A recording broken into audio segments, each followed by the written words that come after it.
क्या रोग ठीक होने की मिल सकती है 100% गारंटी? मिलिए triple gold medallist yoga guru doctor Prasoon वैद्य जी। जी नमस्कार। नमस्कार और स्वागत है आप सभी का दोस्तों। आज आप सबके रिक्वेस्ट पर हम लेकर आए हैं कुछ क्वेश्चंस जो आज हम सर से पूछने वाले हैं। तो दोस्तों, जब हम किसी गंभीर बीमारी से जूझते हैं और लाखों खर्च करने के बाद भी मन में एक डर रहता है कि क्या हम इस बीमारी से ठीक हो पाएंगे, कहीं हमारा पैसा डूब तो नहीं जाएगा। यानी जब हम बीमारी में कहीं भी डॉक्टर के पास या किसी हॉस्पिटल में जाते हैं तो हम सिर्फ इलाज नहीं, हम विश्वास और आशा भी खोजते हैं। लेकिन क्या हो अगर आपको इलाज के बाद ठीक होने की गारंटी मिले, या फिर अगर आप ठीक ना हो तो आपको आपके पैसे वापस हो जाने की गारंटी मिले।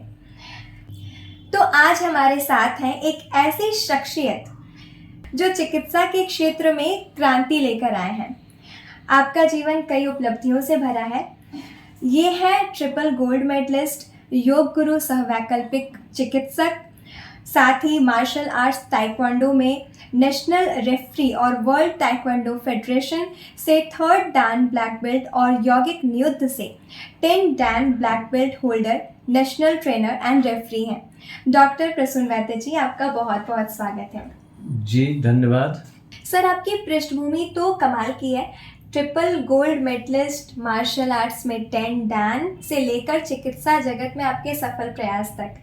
लेकिन आज हम जिस चीज़ पर बात करने वाले हैं उसने लोगों का ध्यान सबसे ज़्यादा खींचा है, और वो है आपका गारंटी प्लान। आप इसे ड्रीम प्रोजेक्ट भी कहते हैं, है ना? जी बिल्कुल। जी, तो मेरा आपसे सबसे पहला सवाल यही है कि ये गारंटी प्लान क्या है और आपको यह क्यों लगा कि इसकी ज़रूरत है? गारंटी प्लान का विचार हमारे मन में इसीलिए आया कि लोगों को परेशान होते मैं देखता था। मैं सोशल एक्टिविस्ट भी रहा हूँ।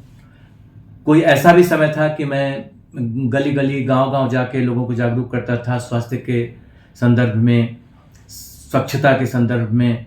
और उस समय कोई कैमरा इस्तेमाल नहीं होता था, हमारे पुराने जानने वाले जानते हैं। तो हमने देखा कि लोग एकदम हैरान परेशान हो जाते हैं। अस्पताल गए और अधिकांश लोग जो गंभीर बीमारियों में जाते हैं उनके मन में ये भी संदेह होता है पता नहीं ठीक होंगे या नहीं, और ठीक नहीं हुए तो कहीं ऐसा तो नहीं कोई और तीसरी चौथी बीमारी साथ में घर लेकर के आ जाएंगे। कभी कभी तो उनकी जान भी चली जाती है मरीज की, और परिजन बेचारे दुखी, परेशान, हताश, लुटे पीटे से रह जाते हैं। और उस समय भी उनके साथ समानुभूति का व्यवहार नहीं होता। गौर करेंगे, सहानुभूति और समानुभूति दो चीजें हैं। सहानुभूति सामान्य तौर पे होती है, सहानुभूति भी हो जाए तो ठीक है, और समानुभूति उससे ऊपर की चीज है। एम्पैथी बोलते हैं अंग्रेजी में। ऐसा लगे मरीज के परिजनों के ऊपर जो कुछ बीत रहा है उसे चिकित्सक या अस्पताल भी महसूस कर सके, तो वो तो बिल्कुल भी नहीं मिलता। हमने ये प्रयास किया कि जब व्यक्ति थका हारा सा होता है, निराश हताश होता है, उसका कोई परिजन बीमारी ठीक कराने गया, उल्टा और बीमार होकर के आ गया। ऐसी अनेक घटनाएं हो रही हैं।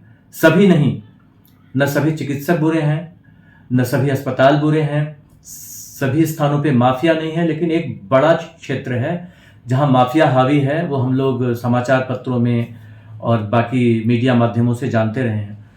तो इस बारे में कई बुरे अनुभव हमारे हुए हैं। लोगों को हमने देखा है, एक एक का नाम लेके बयां करना ठीक नहीं है। लोग आकर के बताते थे। मैं स्वयं भी 9 वर्षों तक पतंजलि आरोग्य केंद्र में रहा। अपने उत्तरार्ध में 18 साल का हमारा अनुभव है, उसमें से अंतिम 9 साल पतंजलि आरोग्य केंद्र के साथ हमने समय दिया। तो वहाँ तो निःशुल्क इलाज था, हमारा प्राइवेट क्लिनिक भी साथ चलता था। तो लोग बताते थे कैसे वो हताश निराश होकर के आए, और अस्पताल से लौटने के बाद पैसे के साथ स्वास्थ्य भी चला गया। अब हमेशा दवाइयों पे आश्रित रहना होता है। कुछ लोग ऐसे भी आए कि उनके परिजन तो जान से हाथ धो करके आए, और चलते समय उन्हें एक बड़ा सा बिल थमाया गया कि शव को, लाश को ले जाने के पहले इतना चुकाना है। अब जब रोग ठीक नहीं हुआ, रोगी ठीक नहीं हुआ, जब वो खत्म ही हो गया, तो फिर उसमें और बिल की क्या आवश्यकता है। उसमें तो पैसा भी वापस होना चाहिए था। ये मरीजों और उनके परिजनों के अंदर की बात है। मरीज तो चला गया बेचारा, लेकिन उनके जो परिजन हैं उन्हें भी लगता है कि फिर भी हमें पैसे देने हैं। तो यही विचार हमारे मन में आया कि हमें उस जगह पे होके सोचना है, चिकित्सकों में वो ऊर्जा भरनी है, वो भावना भरनी है हमें, जिसमें वो समानुभूति का अनुभव कर सकें, उन्हें ऐसा लग सके कि मरीज की परेशानी हमारी व्यक्तिगत परेशानी है।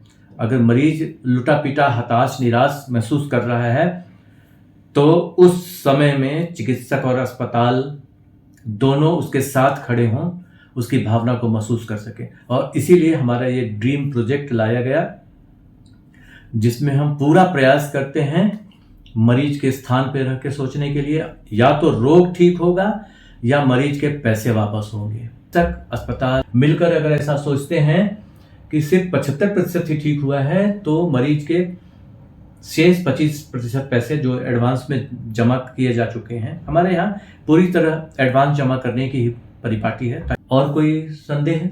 जी, इसमें जानना था कि किस अनुपात में पैसे वापस होंगे, और अगर कोई व्यक्ति बिल्कुल भी ठीक नहीं होता है तो फिर उसमें क्या होगा? जी बिल्कुल, बहुत शानदार सवाल है। सीधी सी बात है, हम लोग जब अपनी कोई रणनीति बनाते हैं, हमारी टीम के लोग, तो उसमें ये देखते हैं कि अगर हम मरीज होते या यदि मैं मरीज होता, आप मरीज होती, तो आप क्या सोचती, हमें कैसा लगता, अस्पताल को या डॉक्टर को हमारे साथ कौन सा व्यवहार, किस तरह का व्यवहार करना चाहिए। तो उस दृष्टि से जब हम सोचते हैं तो बिल्कुल लगता है हम जस्टिफाई कर रहे हैं, न्याय के तराजू पे तोलने का प्रयास कर रहे हैं चिकित्सक और अस्पतालों के व्यवहार को। तो हमने ये नियम निर्धारित किया और उस पे विगत लगभग 18 वर्षों से कायम भी हैं कि या तो रोग ठीक होगा या मरीज के पैसे वापस होंगे, और पैसा उसी अनुपात में वापस होगा जिस अनुपात में रोग ठीक हुआ है।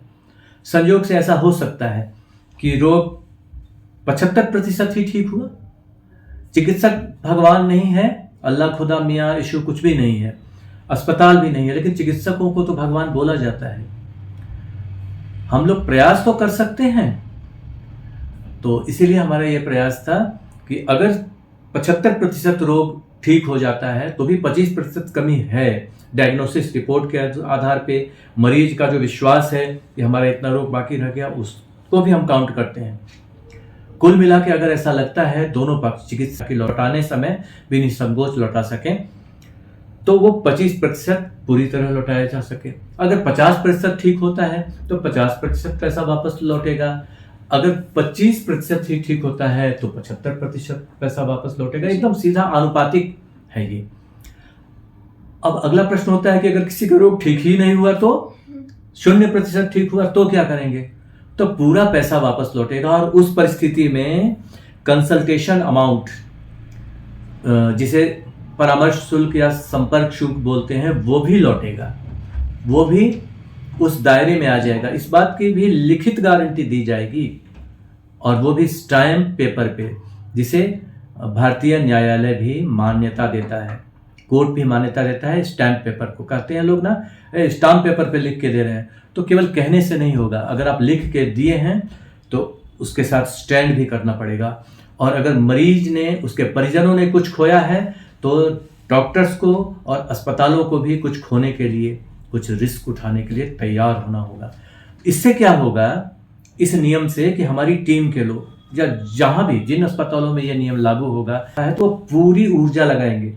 सिर्फ मरीज की जेब पे और उसके बैंक बैलेंस पे ध्यान नहीं होगा। उन्हें लगेगा अरे भाई नहीं ठीक कर पाए तो जो हमारी मेहनत गई वो भी पानी में, हमने जो कुछ दवाइयाँ दी वो भी पानी में। हम लोग भी जड़ी बूटियाँ वगैरह देते हैं अपने स्तर से, केयर टेक करते हैं, उसके लिए स्टाफ भी हायर करना पड़ता है, तो सब कुछ चला जाए। पूरा का पूरा पैसा वापस होगा मरीज अगर सुरक्षित नहीं है तो। अगर कम ठीक होता है तो कुछ पैसा वापस, आनुपातिक रिफंड, आनुपातिक पैसा वापसी।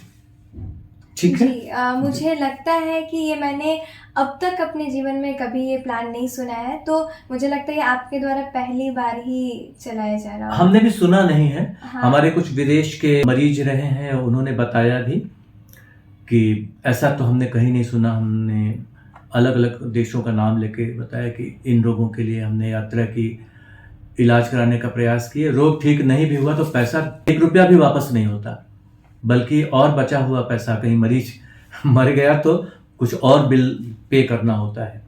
जी। तो हमने भी सुना नहीं है, लेकिन हम प्रयोग कर रहे हैं। हमारी टीम के कुछ परिचित लोगों ने, कुछ एडवोकेट्स ने मना भी किया था कि नहीं, ये रिस्क मत लीजिए, इससे तो आप लूट जाएंगे। हमने कहा अगर मरीज लूट सकता है तो हम क्यों नहीं।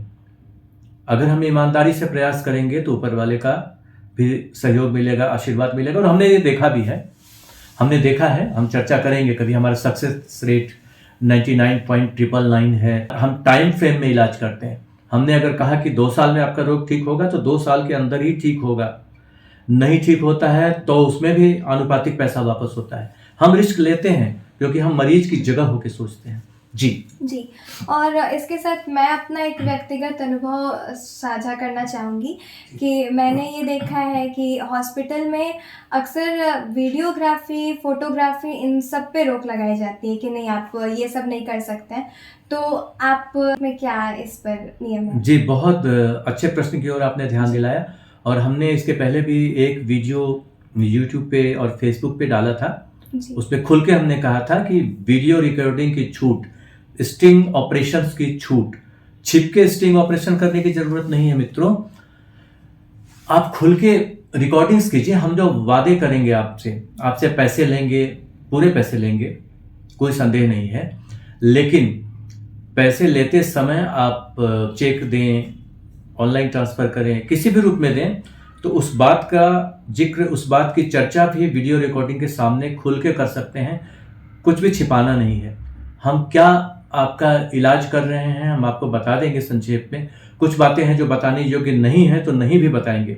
कई चीजें होती हैं मरीज को बताना सही नहीं होता या परिजनों को, लेकिन आपका पैसा सुरक्षित है। या तो रोग ठीक होगा, अन्यथा आपका पैसा आनुपातिक रूप से वापस होगा। इस बात की हम लिखित गारंटी स्टैम्प पेपर के सामने भी, और आप हमारे सामने आकर के वीडियो कैमरा खोल करके, मोबाइल कैमरा खोल करके, चला करके और पूछेंगे बताइए कितने समय में होगा। आप दिनांक पूछेंगे तो हम दिनांक भी बताएंगे कि इतनी तारीख तक इस वर्ष आपका ठीक हो जाएगा। नहीं, उसके पहले ठीक हो सकता है, उससे देर होगी तो भी आपका पैसा आनुपातिक रूप से वापस होगा। वो चीज़ वहाँ लिखी होगी। और बिल्कुल नहीं ठीक होगा तो पूरा पैसा, कम ठीक हुआ तो अधूरा पैसा वापस होगा। मतलब या तो आप ठीक होंगे या आपका पैसा वापस होगा। इस विश्वास को लेकर के आप हमारे यहाँ आएंगे, इस बात का हम ही वादा करते हैं आपसे।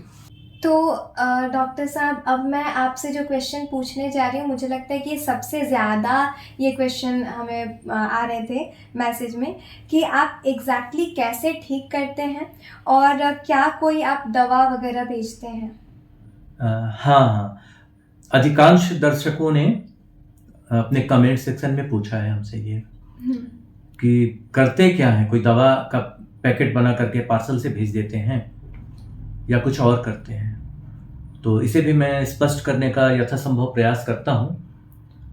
दरअसल हम लोग कोई दवा का पैकेट सामान्य तौर पे नहीं भेजते। हम अपने रोगियों को बुलाते हैं, आमने सामने बुला करके पंचविध परीक्षण करते हैं। 5 तरीके से करते हैं, जिसमें मुख्य रूप से नाड़ी परीक्षण और आंख की पुतली, जीभ देख करके, व्यक्ति का स्वर, फेस रीडिंग, ऐसी कई चीज़ें हैं। उसके हाथ की बनावट, उसके शरीर की बनावट, पंचविध परीक्षण वो करते हैं। उसके बाद एक पूरा चिकित्सा प्लान कर देते हैं।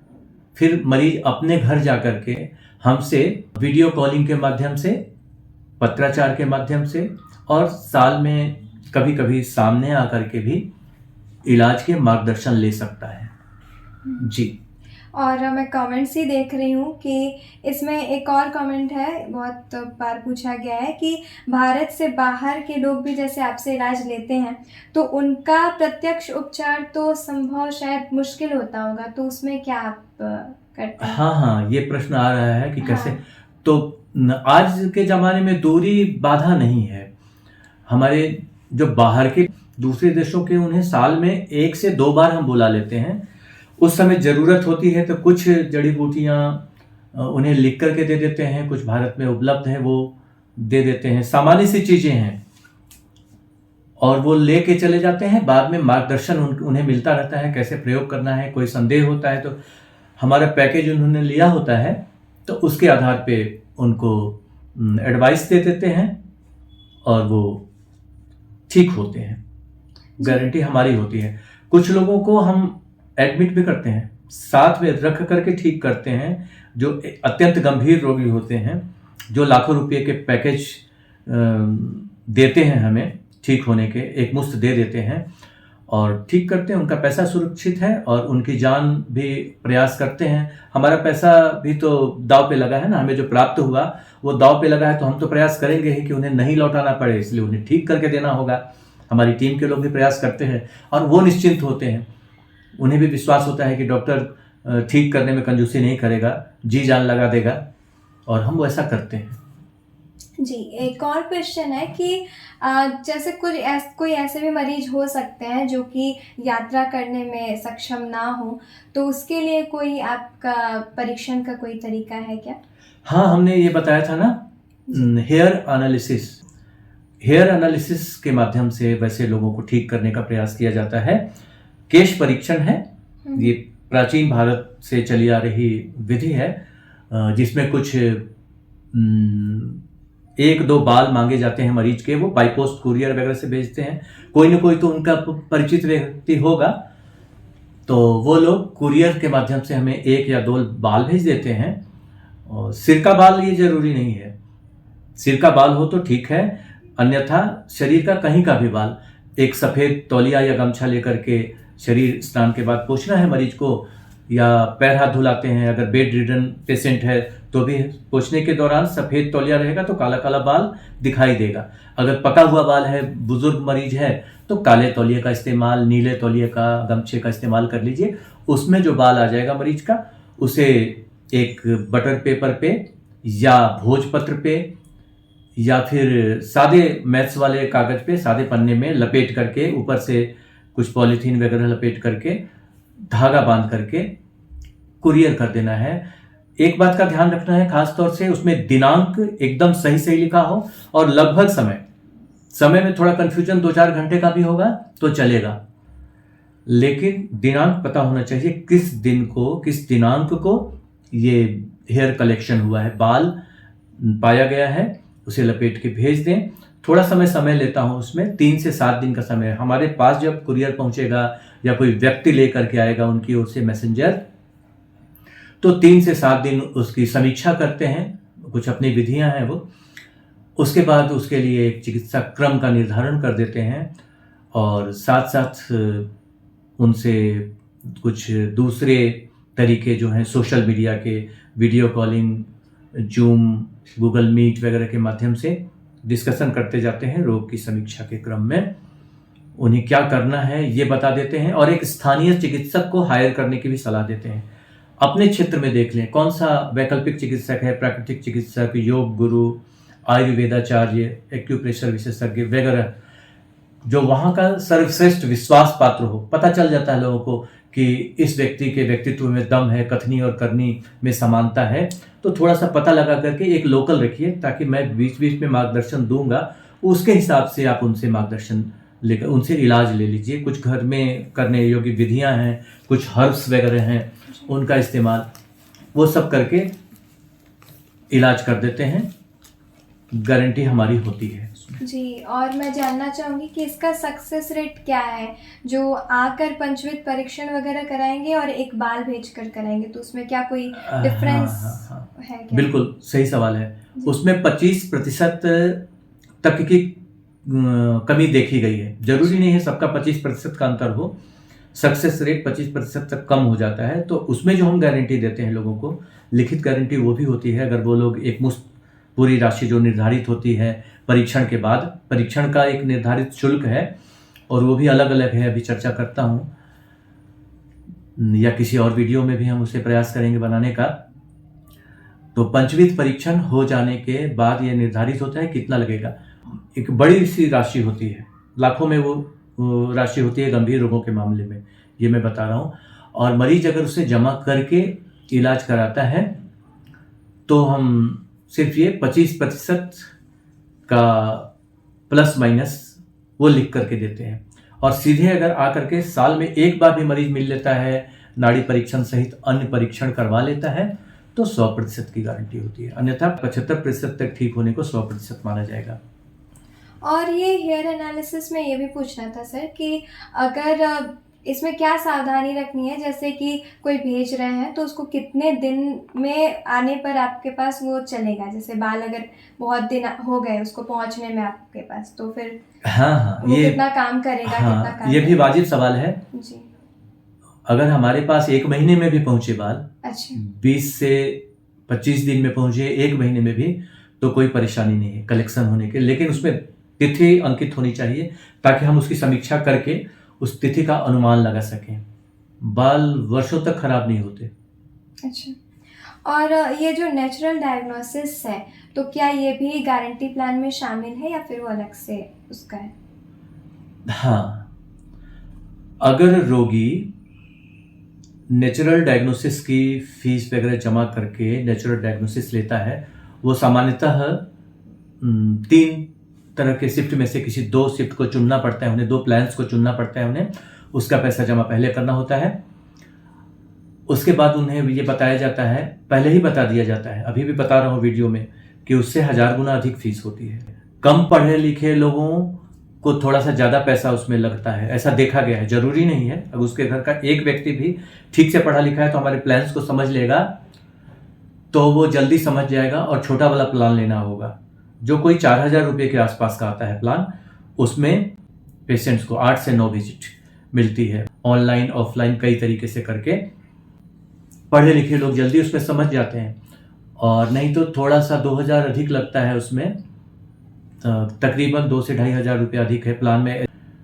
तो वो वाला प्लान लेना होता है, उसमें 9 से 11 बार का विजिट होता है उनका, वीडियो कॉलिंग के माध्यम से, या अपने साथ के एक्सपर्ट को, एडवोकेट को लेकर के आना होता है। दोनों में से कोई एक प्लान लेते हैं वो लोग, और हम लोग अधिकतम 9-10 बार बैठते हैं मरीज के साथ में, ऑनलाइन ऑफलाइन कैसे भी, परिस्थितियों के हिसाब से, और तब जा करके निर्धारित हो पाता है कि इनको एग्जैक्टली कितना वाला प्लान लेना है। प्लान लेने को तैयार हो जाता है मरीज, और वो लिखित गारंटी वाला प्लान, स्टैम्प पेपर पर लिखित गारंटी वाला प्लान ले लेता है। तो फिर जो हेयर एनालिसिस वगैरह जो कुछ भी हम करते हैं, नेचुरल डायग्नोसिस जिसे कहा जा रहा है, वो नेचुरल डायग्नोसिस वाली पूरी 1-1 रुपये की राशि उसमें भी जोड़ दी जाती है लिखित गारंटी प्लान में, और पूरे पे वही व्यवहार होता है।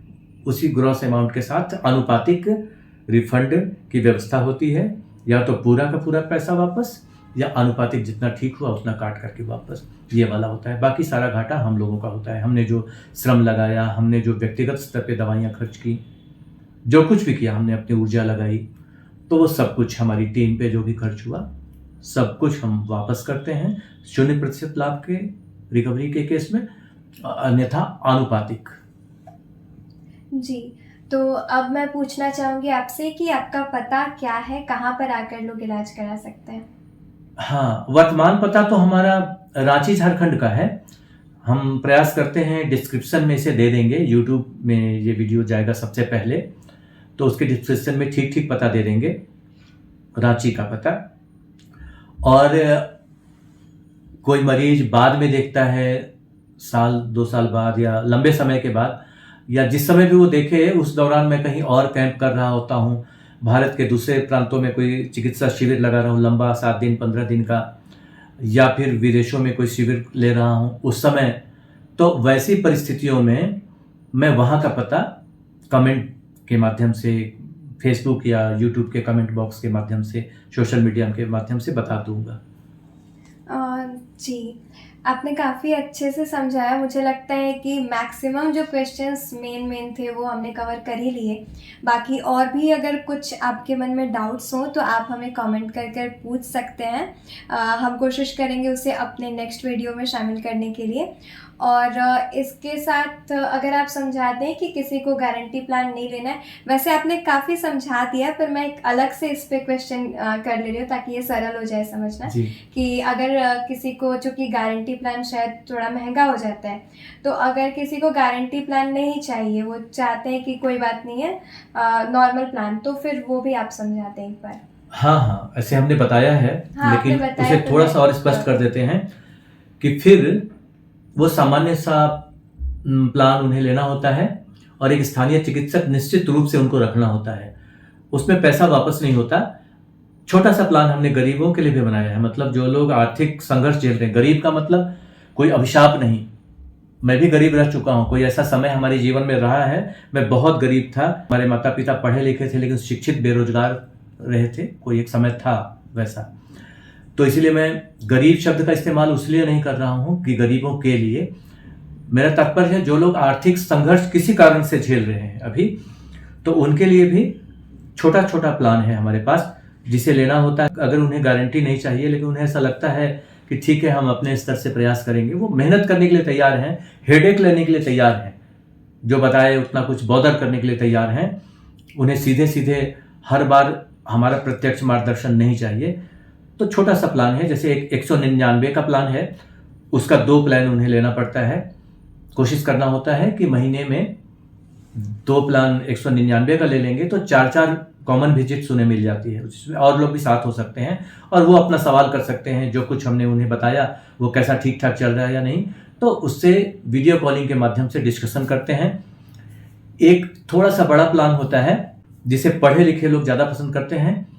उसमें एक लॉयर के साथ और स्टैम्प पेपर लेकर के उन्हें बैठना होता है, ताकि अगर उन्हें ये वाला प्लान पसंद आ गया, 1999 वाले प्लान, एक विजिट है उसमें 1999 वाले में, तो वो प्लान कोई लेना चाहता हो तो वो ले लेगा। 199 का 2 प्लान और 1999 का 1 प्लान, कुल 3 प्लान ले ले व्यक्ति, और बाद में हर महीने जब तक इलाज चलेगा तो 199 वाला 1 या 2 प्लान लेकर के वो कर सकता है। उस पर कोई गारंटी नहीं दी जाएगी। एक स्थानीय चिकित्सक से उनसे सहयोग लेना पड़ेगा, कोई वैकल्पिक चिकित्सक, योग गुरु, आयुर्वेद का चिकित्सक इत्यादि वहाँ रहेगा, उसका कम वो लोग लेते हैं सामान्य तौर पे।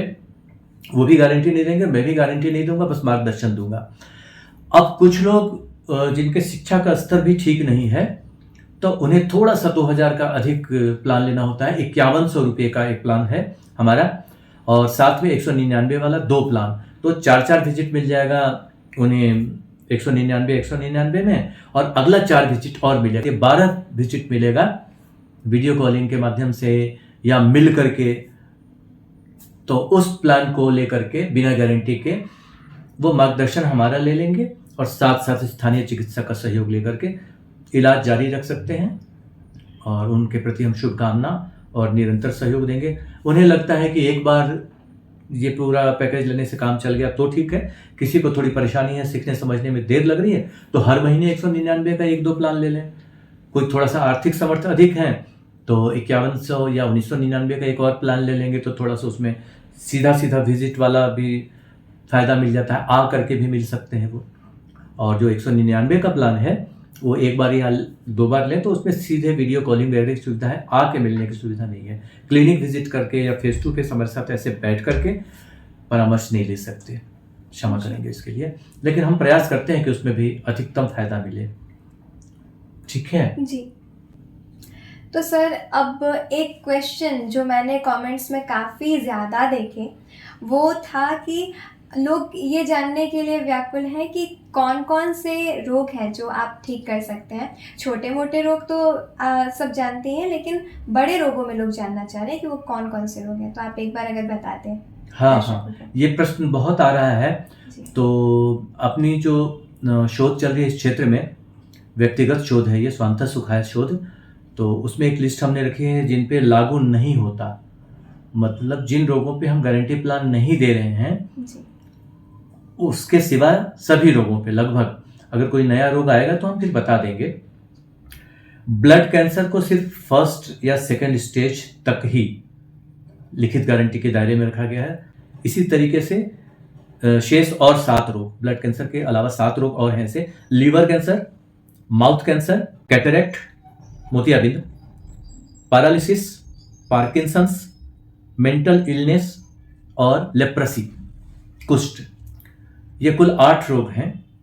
मैं रिपीट कर देता हूँ: blood cancer, liver cancer, mouth cancer, cataract, paralysis, Parkinson's, mental illness और लेप्रेसी। इन रोगों के केवल आरंभिक फर्स्ट और सेकंड, आरंभिक स्टेज में गारंटी लिखित रहती है। फर्स्ट एंड सेकंड स्टेज में देते हैं हम लिखित गारंटी। फर्स्ट स्टेज से सेकंड स्टेज में आ चुका हो वहाँ तक दे देंगे, लेकिन सेकंड स्टेज का विकराल रूप हो, थर्ड स्टेज में या फिर फोर्थ स्टेज में आ गया हो तो बिल्कुल भी उस पर लिखित गारंटी नहीं देते हैं। जी।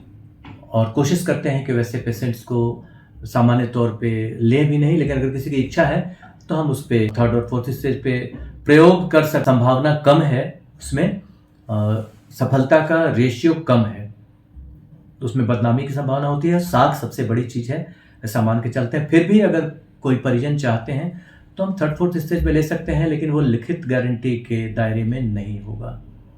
जी सर, इतने क्वेश्चंस हमने मेन तो कवर कर लिए। अगर और कमेंट्स में आएंगे तो फिर हम उसे भी ज़रूर कवर करेंगे। और आप हमसे इतने आंसर्स दिए, इसके लिए बहुत बहुत आपका धन्यवाद।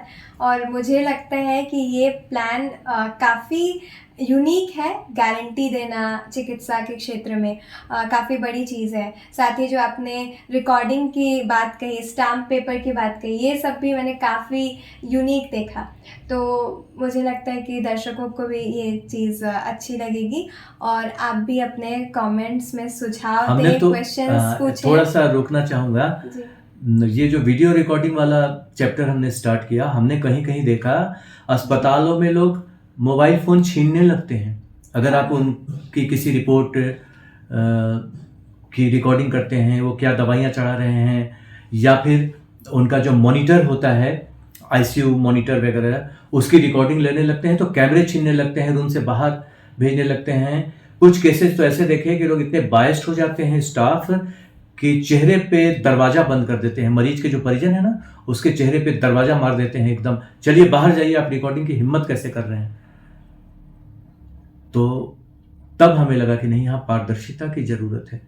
सांच को आँच क्या, आप रिकॉर्डिंग से क्यों रोक रहे हैं?